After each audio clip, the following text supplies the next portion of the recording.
দুইজন শিক্ষার্থী, ঢাকা বিশ্ববিদ্যালয়ের শিক্ষার্থী, লজ্জা লাগে, তারা এখানকার নারীদেরকে হেনস্থা করেছে। পরে আমরা পরিচয় খুঁজলাম, তারা ছাত্র দলের রাজনীতির সাথে জড়িত, সুতরাং কোনো বিচার হবে না। এখন পর্যন্ত দৃশ্যমান কোনো বিচার আমরা লক্ষ্য করি নাই। এবং আপনারা সাংবাদিকরা আছেন, সম্ভবত 2টা পত্রিকা নিউজ হয়েছে, 2টা পোর্টালে দেখলাম। এর বাইরে বাকি সাংবাদিক বন্ধুরা যে নিউজ করবেন সেটাও হয় নাই। এই যে প্রত্যেকটা ঘটনা আমরা রাস্তায় নামবো, প্রেস রিলিজ দেবো, তারপরে সাংবাদিকরা নিউজ ছাপাবে, আর নয়তো তারা তাদের হাত বন্দি। এই বাংলাদেশ আমরা দেখতে চাই নাই।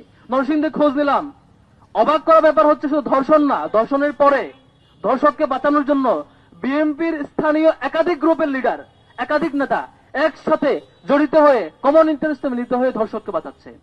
আমার অবাক লাগে, এই যে মিডিয়াগুলোতে তারেক রহমান কোন চেয়ারে রেখে কোন চেয়ারে বসছেন দেখুন, ভিডিও সহ ভিডিও আপলোড হয়, আবার আপলোড হয়। তারেক রহমান দেখুন সচিবালয় থেকে হেঁটে হেঁটে যাচ্ছেন, সাথে মেয়েকে নিয়ে হেঁটে যাচ্ছেন। এই ভিডিও দেওয়ার জন্য সাংবাদিকদের সময় হয়, কিন্তু এলাকায় বাড়ির বাবার সামনে থেকে কিশোরীকে উঠে নিয়ে গিয়ে একাধিকবার ধর্ষণ করে হত্যা করা হয়। আবার সেই ঘটনা স্থানীয় বিএনপি নেতা পুলিশকে ফোন দেয়, লোকজনকে ফোন দেয়, বাড়ির লোকজনকে হুমকি দিয়ে এলাকা ছাড়া করার ব্যবস্থা করে। তারপরে সামগ্রিক কাজে জড়িত হয় একাধিক নেতা, একাধিক গ্রুপ।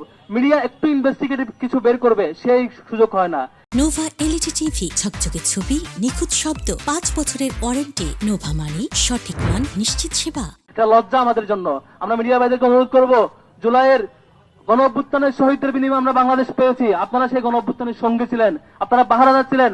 অনেক ভাইরা জীবনের বিনিময়ে পাহারাদার হয়ে, অনেক সাংবাদিকরা জীবন দিয়েছিল। আমরা সুন্দর একটা বাংলাদেশ পেয়েছিলাম।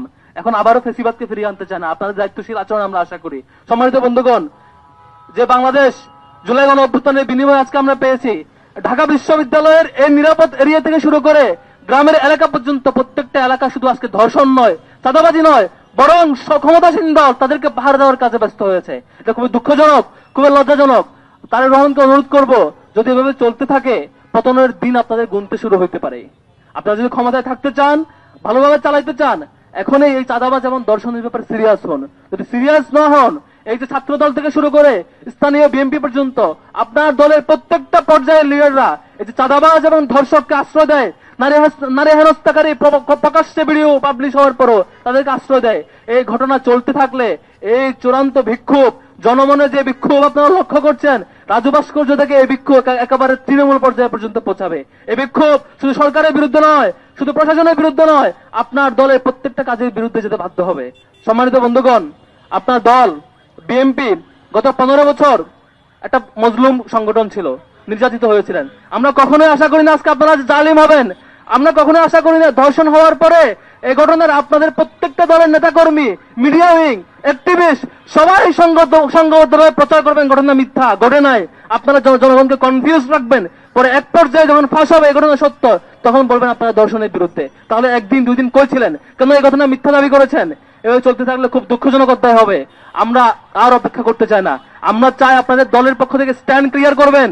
আপনাদের যেসব দলীয় নেতাকর্মীরা, নির্বাচিত প্রতিনিধিরা কিংবা দলের ক্যাডাররা দর্শনের পক্ষ থেকে তাদের বিরুদ্ধে যদি ব্যবস্থা না নেন, আমরা সংঘবদ্ধ হয়ে, আমরা প্রত্যেকটা ক্যাম্পাস মিলিত হয়ে বাংলাদেশের সকল ছাত্র জনতাকে ঐক্যবদ্ধ করে এই ধর্ষক চক্রের বিরুদ্ধে গণ আন্দোলন গড়ে তুলতে বাধ্য হব। আমরা সেই পরিণতিতে যেতে চাই না, আমরা সুন্দর একটা বাংলাদেশ চাই। আশা করি আপনাদের বুঝ শক্তি ফিরে আসবে। আশা করি সেই আওয়ামী লীগ যখন 9-10 সালে এই ধরনের ক্রাইম করছিল, তখন সে সময়ের আন্দোলনকারীরা সতর্ক করেছিল, তারা সতর্ক হয় নাই, তারা চূড়ান্ত পরিণতিতে গিয়েছে। আপনারা শিক্ষা